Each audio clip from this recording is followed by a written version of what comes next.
অবশেষে সব অপেক্ষার অবসান ঘটল। নতুন রাজনৈতিক দল আত্মপ্রকাশ করল, জাতীয় নাগরিক party, national citizens party.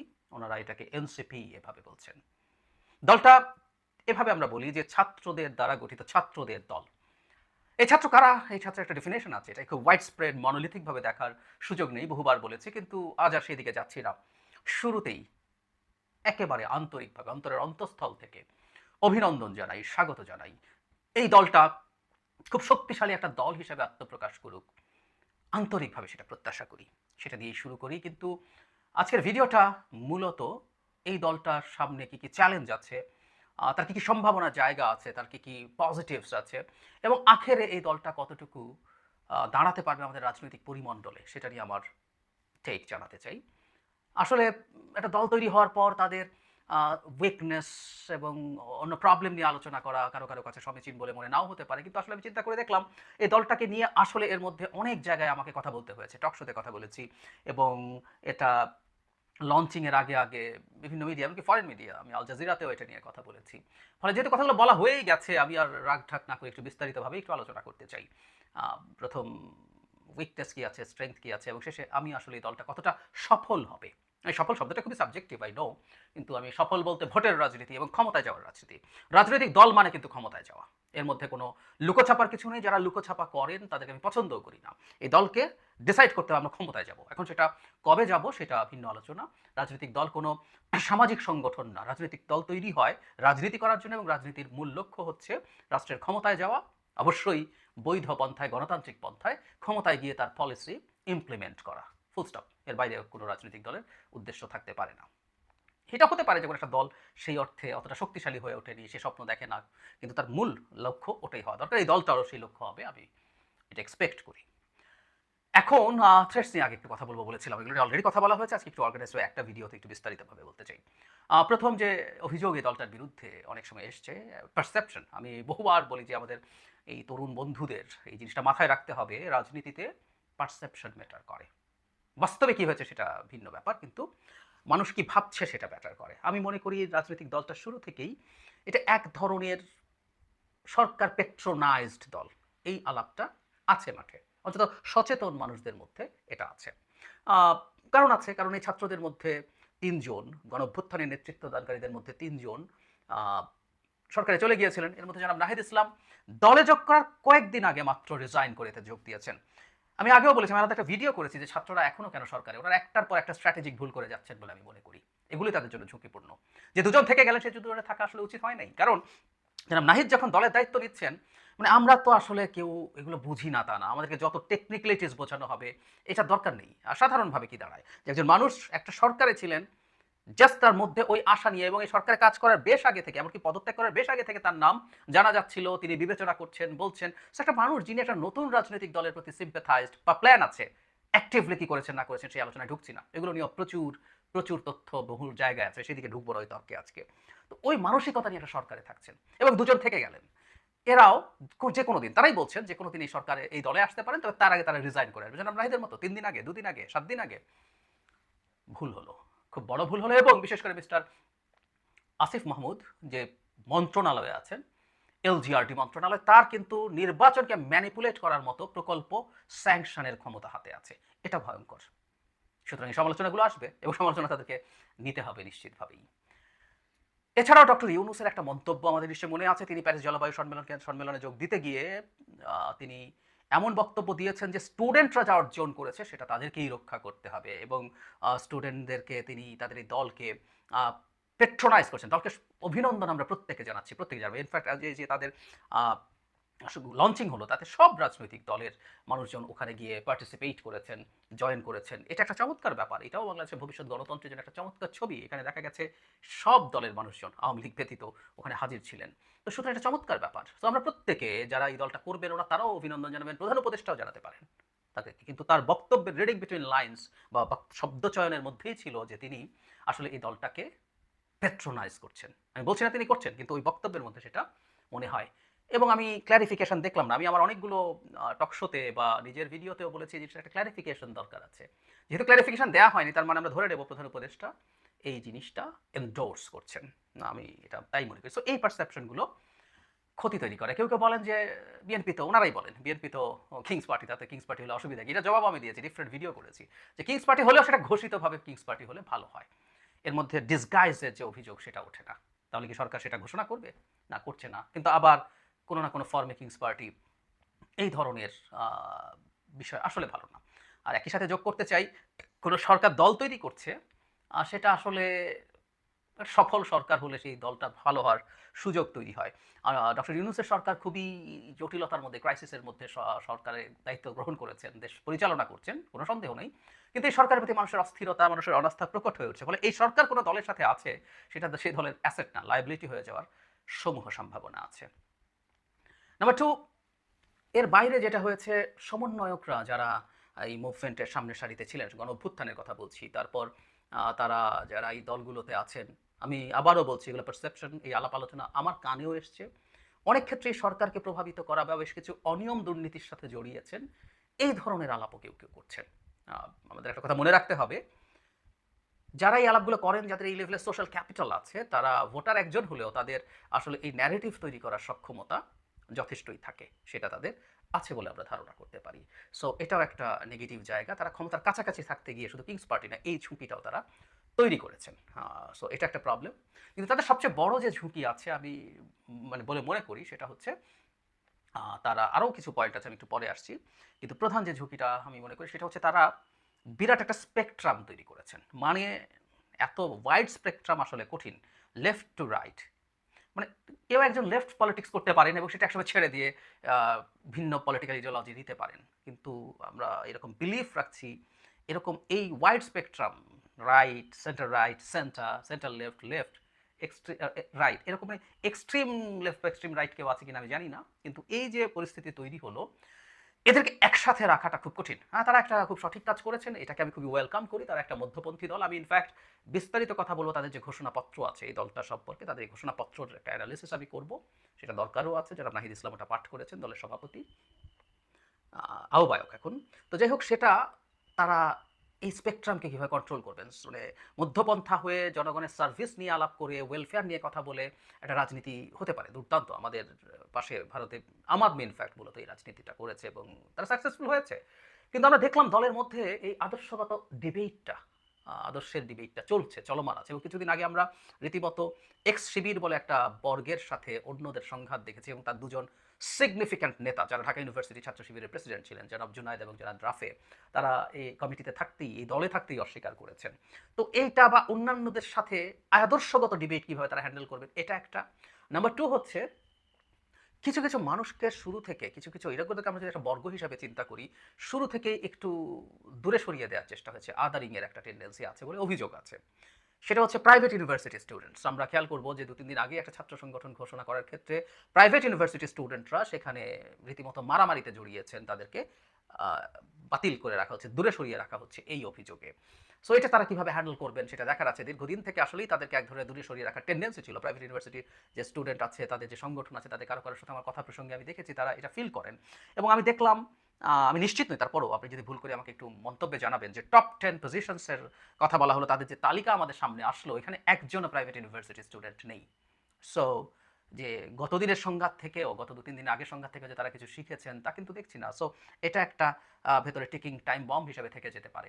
Not only that, Madrasa students, যারা খুবই গুরুত্বপূর্ণ রোল প্লে করেছেন, বিশেষ করে যাত্রাবাড়িতে তাদের বিরাট সংখ্যার উপস্থিতি ছিল এবং যাত্রাবাড়ি অতি গুরুত্বপূর্ণ ভূমিকা পালন করেছে শেখ হাসিনা পতন এবং পলায়নের ক্ষেত্রে। সো সেখানকারও তাদেরকে কিভাবে অ্যাকোমোডেট করা হবে। সো এই ইন্টারনাল কনফ্লিক্টটা একটা বড় ক্রাইসিস তৈরি করতে পারে। আমি আরেকটা বড় ঝুঁকি আছে বলে মনে করি, সেটা হচ্ছে, আমি জানি না, এটা তারা আবার ভালো বুঝবেন, তারা মনে করেছেন যে খুবই তরুণদেরকে দিয়ে করলেই একটা দল সবচেয়ে ভালো হয়ে যাবে। তাহলে কি আমি ঠিক জানি না যে তারা শুধু তরুণদেরকেই টার্গেট করছেন? একটা দেশের ক্ষমতায় যদি ভোটের মাধ্যমে কাউকে যেতে হয়, সিগনিফিক্যান্ট নাম্বার অফ সিটস পেতে হয়, তাহলে তাদেরকে তো আসলে সবাইকে অ্যাট্রাক্ট করতে পারতে হবে। আমি তাদের দল ভীষণ তরুণ নির্ভর, তরুণদের দ্বারা গঠিত দল হিসেবে দেখছি। আমাদের এই মাটিতে অতি তরুণদের দিয়ে তৈরি করা দলের একটা উদাহরণ আছে এবং পারহ্যাপস এদের অ্যাভারেজ যে ক্যালিবার এই ছাত্রদের, তার চাইতে মাচ হায়ার ক্যালিবারের ছিলেন সেই ছাত্ররা, সেই তরুণরা। আমি জাসদের কথা বলছি। তারা অনেক ক্ষেত্রে অনেক সমস্যা করেছেন এবং অনেক হঠকারী সিদ্ধান্ত নিয়েছেন। আমার বিবেচনায় সেগুলো হয়েছিল মূলত তাদের বয়স কম থাকার কারণে। তাদের ব্রিলিয়ান্স, তাদের জ্ঞান এগুলো কোনোটাই কম ছিল না। বাংলাদেশের মতো একটা জটিল দেশের পলিটিক্যাল স্ফিয়ারে অপারেট করতে হলে জীবনের অভিজ্ঞতা প্রয়োজন। এবং শুধু জীবনের অভিজ্ঞতা না, আমাদের বয়স বৃদ্ধির সাথে, সাথে আমরা যেমন অভিজ্ঞতা অর্জন করি, আমাদের ইমোশনাল ইন্টেলিজেন্স বাড়তে থাকে। সবকিছু মিলিয়ে আমরা আসলে বেটার পারফর্ম করতে পারি। আমি বলছি না যে বুড়োদেরকেই নিয়ে আসতে হবে। কিন্তু আরো বেশ কিছু সিনিয়র মানুষ আসলে এই দলে থাকা দরকার ছিল এবং সেটা থাকলেই ভালো হতো। আর এই ট্যাগ ইটসেলফ ছাত্রদের দল, এটা অনেক মানুষকে এটা থেকে, এটা যেমন একটা পজিটিভস আছে যে ছাত্ররা আগ্রহী হবে, তরুণরা আগ্রহী হবে। আবার ঠিক উল্টো দিকে মধ্যবয়স্ক থেকে বৃদ্ধ মানুষজন এটার সাথে খুব অ্যালাইন্ড মনে নাও করতে পারেন। এটাও তাদের জন্য একটা রিস্কি গেম বলে আমি মনে করি। পজিটিভস কি আছে? এই যে কিংস পার্টি বললাম, এটা কিংস পার্টি মানুষ মনে করলো এটা একটা ভিন্নতা আছে। ভিন্নতা হচ্ছে এইরকম, আমরা ১-১১ সময় ফেরদৌস আহমেদ কুরেশি যে কিংস পার্টি তৈরি করেছিল, প্রথম কথা হচ্ছে ১-১১ একটা সামরিক অভ্যুত্থান ছিল। সেখানে সিভিল কিছু মানুষকে সামনে রাখা হয়েছিল। ক্ষমতা মূলত সেনাবাহিনীর হাতে ছিল এবং মানে রাস্তার মানুষের আন্দোলনের ফলে সেটা তৈরি হয় এবং হঠাৎ করে একজন মানুষ এসে, যাকে খুব বেশি মানুষ চিনত না, দেখলাম আমি পরে যে তার নিজেরও খুব উল্লেখযোগ্য একাডেমিক ব্যাকগ্রাউন্ড তো আছে, তার রাজনীতিরও খুব গুরুত্বপূর্ণ গ্লোরিয়াস ব্যাকগ্রাউন্ড, আমি ফেরদৌস আহমেদ কুরেশির কথা বলছি। কিন্তু সেটা আসলে মানুষ নেয়নি। কিন্তু এটা কিংস পার্টি যদি পারসেপশন হয়ও, এখানে যারা নেতৃত্বে আছেন, বিশেষ করে জনাব নাহিদ ইসলাম সামনে আছেন, এখানে যিনি মেম্বার সেক্রেটারি জনাব আক্তার, আক্তারকেও আমরা রাজপথে দীর্ঘ সময় লড়াই করতে দেখেছি। নাহিদকে যেমন আমরা এই মুভমেন্টের সময় ছিলেন, নাহিদ রাস্তায় ছিলেন, আমি পরে অনেক ছবি দেখলাম, কিন্তু আক্তারকে বহু সময় ফাইট করতে দেখা গেছে। এমনকি ডাকসু সেই তথাকথিত নির্বাচনেও ভিপি নূরের সাথে তিনি আরেকটা সিটে জিতেছিলেন। অন্য যারা যারা আছেন প্রত্যেকে কোনো না কোনোভাবে এই মুভমেন্টে লড়াই করেছেন, ঝুঁকি নিয়েছেন, মৃত্যুর ঝুঁকি নিয়েছেন, নিয়ে এই লড়াইয়ে ছিলেন, শেখ হাসিনাকে পতন করে দিয়েছেন। সো আমাদের জাতির কাছে এনারা বীর। সো এই বীররা যখন এই দলটা তৈরি করতে গেছেন, সম্ভাবনা আছে যে কিংস পার্টি যে অভিযোগটা আছে সেটা উবে যাবে, সরে যাবে, হতে পারে। তারা তরুণদের দল, তরুণদের নতুন চিন্তা থাকে, উইচ ইজ ট্রু। কিন্তু আমি বলছি একটা মিশেল থাকা জরুরি, কিন্তু নতুন চিন্তাও বহু সময় আসলে তাদেরকে পজিটিভ কিছু দিতেই পারে এবং সত্যিকার অর্থে তারা যদি ভোটারদেরকে, আমি কিন্তু ওই গ্রুপদের সম্পর্কে আমরা জানি না এবং বাংলাদেশের ভোটিং প্যাটার্ন আমরা জানি না। গত বহু বছর, ১৭ বছর কোনো নির্বাচন হচ্ছে না, ১৫ বছর কোনো নির্বাচন হচ্ছে না, সেই অর্থে ৮ সালে নির্বাচন নিয়ে প্রশ্ন আছে, সেটা যোগ করলে তো আরও বেশি হয়ে যায়। কিন্তু এই প্যাটার্নের মধ্যে আমরা খেয়াল করেছি যার বয়স ৩৫-এর কাছাকাছি, ৩৫-এর মতো, সেই মানুষটা বাংলাদেশে কোনো সুষ্ঠু ভোট দেয়নি। মানে ১৮ বছরে যদি কেউ ২০০৮ সালে ভোট দিয়ে থাকে, তার বয়স এখন ৩৪-৩৫ হয়ে গেছে। সো এই পুরো গ্রুপটাকে এই তরুণরা কানেক্ট করতে পারতে পারেন, সেটা যদি হয়, সেটা একটা is a very big number, very big number. So এটাও তাদের ক্ষেত্রে পজিটিভ হিসাবে কাজ করতেই পারে। এটা করবে না, আমরা সেটা বলছি না। আর একটা জিনিস একটু আমাদের মনে রাখতেই হবে যে তারা যেভাবে অনেক বড় স্পেকট্রামকে সাথে নিয়েছেন, এটাকে যদি ধরে রাখতে পারেন তাহলে বিভিন্ন দিক থেকে আসলে তারা মানুষ পেতে পারেন। কারণ এখানে বিভিন্ন রকম চিন্তার, বিভিন্ন রকম মানুষের, বিভিন্ন রকম আদর্শের মানুষ আছেন। তারা আদর্শিক আলাপ যদি কম আনেনও, ওই আদর্শিক মানুষগুলো তারা বিভিন্ন দিকে কানেক্ট করে তাদের সমর্থক বাড়াতে বা তৈরি করতে পারবেন বলে আশা করা যায়। এগুলো হচ্ছে তাদের পজিটিভস, অন্তত এই মুহূর্তে যেগুলো মাথায় আসছে। আবার কিছু আসলে আমি পরে বলবো। এই দলের পলিটিক্যাল স্ফিয়ারের সম্ভাবনা কেমন দেখছি? আমি একটু সরাসরি বলতে চাই, আমি এই দলটার খুব ভালো ভবিষ্যৎ আসলে দেখি না।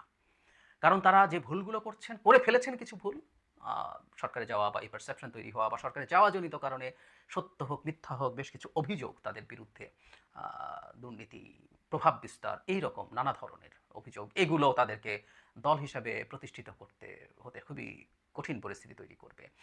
নট অনলি দ্যাট, তারা একটা সময় তারা যখন রাইটিসদের সাথে, বিশেষ করে শিবিরের সাথে, জামায়াতের সাথে তাদের বক্তব্যের অ্যালাইনমেন্ট দেখা যাচ্ছিল, এটা একটা গ্রুপ অফ পিপলের কাছে এই মেসেজ দিয়েছে যে তারা তাদের সাথে লাইন। আমরা দেখেছি একদম একই রকম বক্তব্য দিচ্ছিলেন তারা। সর্বশেষ এসে এক ধরনের চেষ্টা দেখেছি, জনাব নাহিদ ইসলামের একটা ইন্টারভিউ থেকে আমি আপনাদেরকে ভিডিও করেছি এবং জনাব পাটোয়ারির একটা মন্তব্য, নাসিরউদ্দিন পাটোয়ারির কথা বলছি, একটা মন্তব্য আমি পড়ে একত্র করে দেখিয়েছি যে তারা এখন রাদার জামায়াত শিবিরের কাছ থেকে নিজেদেরকে একটু সরানোর চেষ্টা করছেন। তারা হয়তো রিয়ালাইজ করেছেন, কিন্তু এই ধরনের একটা ট্যাগ আছে। এবং শুধু সেটা না, যে তাদের মধ্যে এখনও যেসব ওই সংগঠনের শিবির বা এক্স শিবির বলা হচ্ছে, যারা এখনও কমিটিতে আছেন, তারা ঠিক এটাকে ওন করে আছেন নাকি এটা আদতে তারা একটা জামায়াত শিবিরের একটা প্ল্যাটফর্ম হিসাবে, অল্টারনেটিভ প্ল্যাটফর্ম হিসাবে তৈরি করার চেষ্টা করবেন, সেটা যদি হয়ে থাকে এই ঝুঁকিটা তাদেরকে এগোতে দেবে না। শুধু সেটাই না, তারা যেভাবে আসলে কিছু মানুষের প্রভাবে পড়ে গেছেন, যেমন আমি এটা নিয়েও কথা বলবো, যেমন সেকেন্ড রিপাবলিকের আলাপ করছেন, তারা দীর্ঘদিন সংবিধান স্থগিত করে ফেলতে হবে, বাতিল করতে হবে, এরকম নানান আলাপ যেইভাবে এসছেন এবং কিছু মানুষজনের সাথে এর মধ্যে গুরুত্বপূর্ণ পাবলিক ইন্টেলেকচুয়ালস আছেন, খুবই গুরুত্বপূর্ণ সোশ্যাল মিডিয়া ইনফ্লুয়েন্সার্স আছেন, অ্যাক্টিভিস্টস আছেন। সেই অ্যালাইনমেন্টটার পজিটিভ যেমন দিক আছে, এটার আবার খুব নেগেটিভ দিকও আছে। আমি সেটা মনে করি। আর একটা কথা একটু মনে রাখা দরকার, সেটা হলো একটা ভোটের রাজনীতি খুবই টাফ জিনিস। খুবই টাফ জিনিস। মানে একটা বিভিন্ন শ্রেণী পেশার মানুষের ভোট নিয়ে আসা। মানে আরবান সোসাইটি যতটুকু জানে, বাংলাদেশের আরবান সোসাইটিতেও প্রচুর দরিদ্র মানুষ এবং ছিন্নমূল মানুষ আছে, আর গ্রামের দিকে সংখ্যা অনেক বেশি। সুতরাং তারা যে রাজনীতি নিয়ে আসেন, সেই রাজনীতি জনগণের কাছে পৌঁছায় এবং যেভাবে তারা চিন্তা করছেন, এটা আসলে খুব কঠিন বলে মনে হয়। আর বিশেষ করে ওই যে বললাম যে তাদের মধ্যে যেহেতু অতি আইকনিক কোনো ফিগার নেই, নাহিদ অসাধারণ বিরাট আইকন, কিন্তু নাহিদ ইসলাম ঠিক এমন ফিগার নন এখন পর্যন্ত যার নিয়ন্ত্রণেই সব কিছু আসলে থাকবে। যদিও তারা এখানে ডেমোক্রেসির কথা বলছেন, খুবই কালেকটিভ ডিসিশনসের কথা বলছেন, কিন্তু বাংলাদেশের কালচার এখনও আসলে অতটা ডেমোক্রেটিক হয়ে ওঠেনি। কারণ আমরা এই ভিন্ন বন্দোবস্তের আলাপও যখন করছেন তারা, তখনও আমরা আসলে দেখছি তাদের মধ্যে সেই আমাদের রাজনৈতিক দলগুলোর যে টিপিক্যাল পদ নিয়ে মানে কম্পিটিশন বলে ওনারা এটাকে জায়েজ করার চেষ্টা করছেন, কিন্তু এটা কম্পিটিশন না, দল নিয়ে তীব্র বাদানুবাদ, ফ্যাসাদ, ঝগড়া এগুলো হচ্ছে। তো সুতরাং এটাও আসলে কতটুকু ইন্টিগ্রিটি ধরে রাখতে পারবে আমরা জানি না। আর বিশেষ করে ধারণা করছি যে আরও কোনো অল্টারনেটিভ দলও তৈরি হবে এর মাধ্যমে, এর মধ্য দিয়ে। সেটা যদি তৈরি হয়, তাহলে তাদের এখন যে পরিমাণ সদস্য আছেন, যারা আছেন, তাদেরকেও তারা আসলে পাশে পাবেন না।